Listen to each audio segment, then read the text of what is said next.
மலரைத்தானே நான் பறித்தது, கைமுள்ளின் மீது ஏன் விழுந்தது?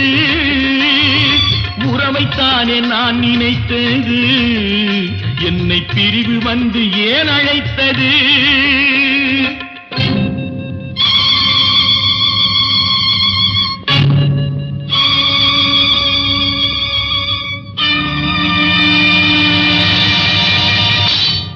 எழுதுங்கள் என் கல்லறையில் அவள் இரக்கமில்லாதவள் என்று, பாடுங்கள் என் கல்லறையில் இவன் பைத்தியக்காரன் என்று.